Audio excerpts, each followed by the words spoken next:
iyi çok. Şimdi dinleyin sevgili arkadaşlar. Tekrar söylüyorum.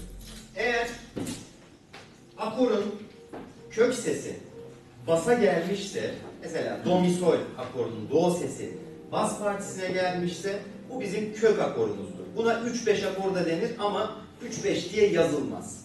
Kök akordur. Akorun üçlüsü, yani do mi sol dediğimiz akorun üçlüsü nedir? Mi. Mi notası basa gelmişse bu bizim birinci çevrim akorumuzdur. Yani 3-6 dediğimiz akordur. Gene do mi sol akorunu düşünelim. Sol notası akorun beşlisi basa gelmişse bu bizim 4-6 akorumuzdur. Yani ikinci çevrim akorumuzdur. Anlaşılmayan herhangi bir şey var mı? Peki. Şimdi akorun kök haliyle ilgili olan çalışmaları yaptık zaten. Ödevleri yaptık. Bu ödevleri yaparken nelere dikkat ettik? Önce akorun parçanın tonunu belirledik. Tonu belirledikten sonra tona göre derecelendirme yaptık. İşte 1 mi, 4 mü, 5 mi falan. Bu arada oktav aşımı dediğimiz kuralı öğrendik. Neydi? Oktav aşımı basla tenor arasını serbest bırakıyoruz. Açabiliyorsunuz istediğiniz kadar. Hatta açmakta fayda var dedik. Ama tenorla alto, alto ile soprano arasındaki partileri bir oktavı aşmayacak şekilde dizmeniz gerekiyor demiştik. Bunun dışında bir de bir akordan başka bir akora geçerken, diyelim birinci derece akorundan dördüncü derece akoruna geçerken ne dedik? Paralel beşli ve sekizli hatası yapmayacağız dedik. Paralel beşli ve sekizli hatası neydi? Diyelim ki herhangi bir derecemiz, diyelim ki birinci derecede basta ve sopranodaki partinin, bas ve soprano partisinin arası sekizli. Mesela do do'dan oluşuyor. Bundan sonra gelecek olan akorunuzun bas ve soprano partisi sekizli olmamak zorunda. Eğer olursa paralel yürümüş oluyor bas ve soprano partisi ve bu paralel sekizli dediğimiz hataya yol açıyor klasik armonide. Aynı şey paralel beşli dediğimiz beşli aralıklar için de geçerli. Beşli aralıklarda aynı şekilde mesela basla alto arasında beşli yaptınız. Do sol diye dizdiniz akoru.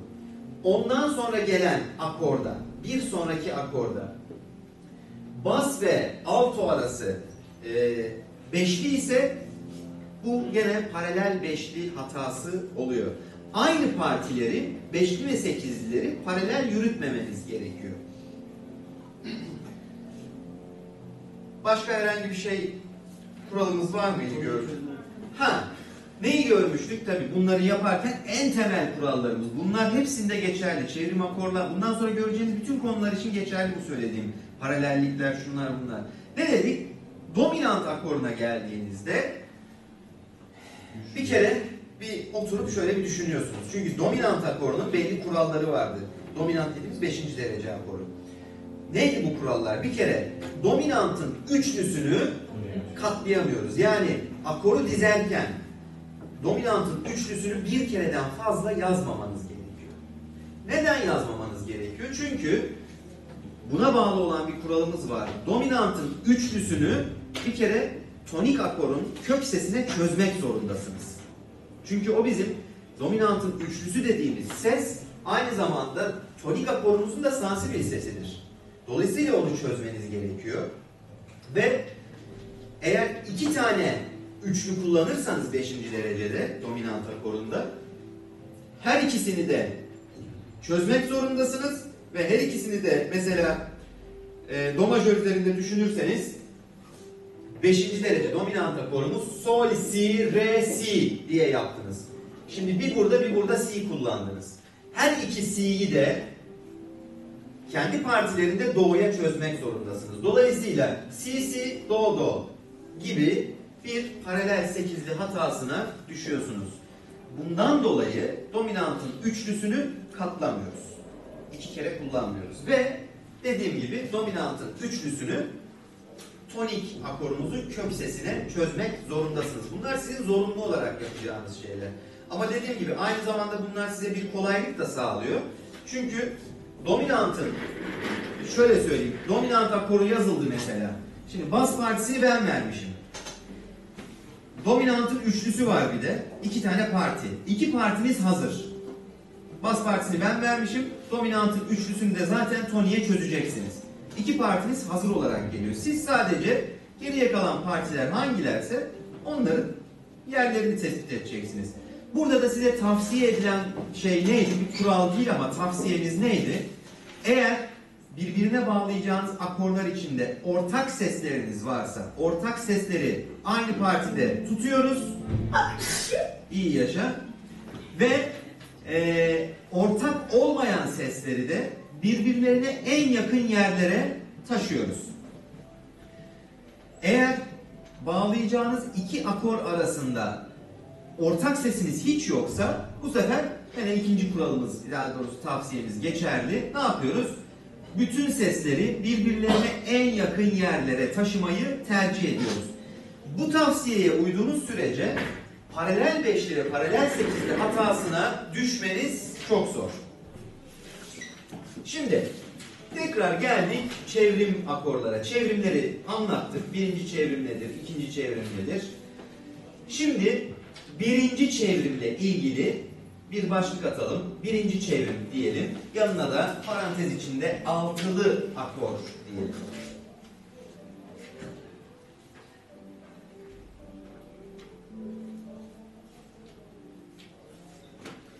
Şimdi bas partisinde böyle daha ezgisel bir yürüyüş yakalamak için bu çevrim akorlar kullanılıyor. İşte yani akorun etkisini de değiştiriyorsunuz. Hem farklı bir yürüyüş yapıyorsunuz bas partisinde hem de akorun etkisini değiştirmiş oluyorsunuz. Ancak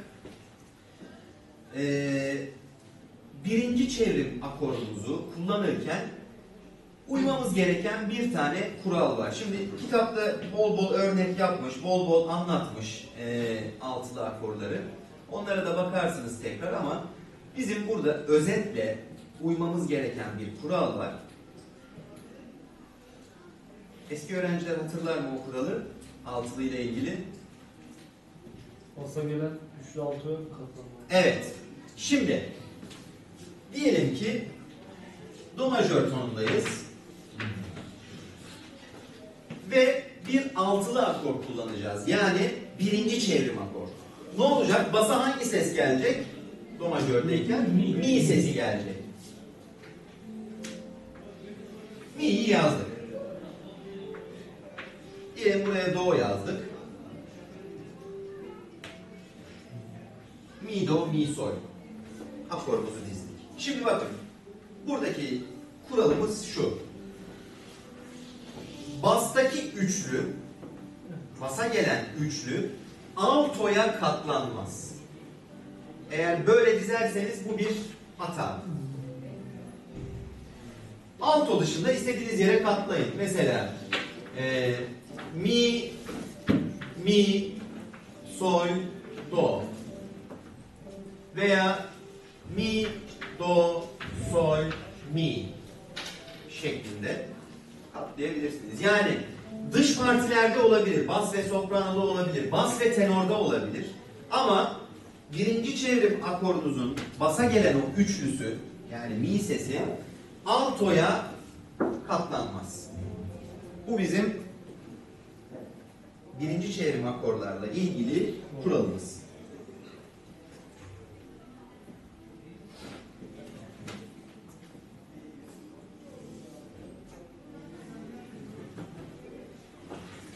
Biraz söyler misiniz? Birinci çevrim akorlarda basa gelen üçlü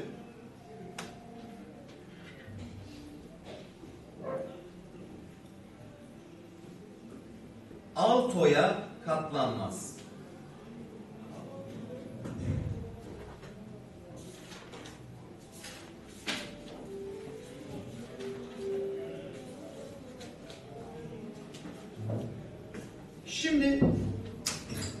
ufak kuralımız daha var. Şimdi bakın. Kök sesimizi mesela gene do majör akorunda düşünelim. Kök sesimizi basa getirdiğimizde bakın bitiş veya basta do sesi var. Şimdi bu basa do sesin yani basa kök sesin gelmesi bitişlerde bir kararlılık ifadesidir her zaman. Yani kararlı bir bitiştir ve bitiş olduğunu hissettiren bir bitiştir.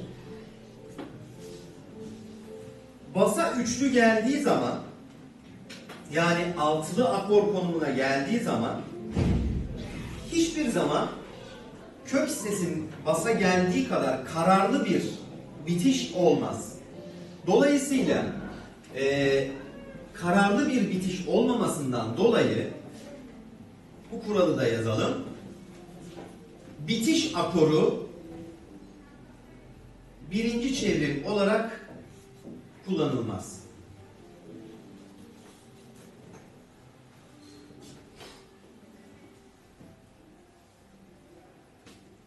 Yani bu altılı akor dediğimiz birinci çevrim akoru parça içinde birçok yerde kullanabilirsiniz.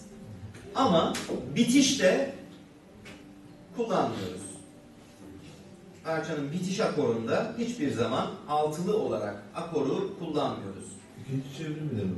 Aynen. Onu ikinci çevrim konusuna geldiğimizde şey yapacağız, işleyeceğiz.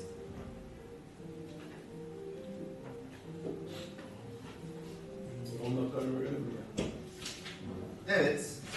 Bir ara verelim. Saatimiz kaç? 5 geçiyor. 3'ü 5 geçiyor.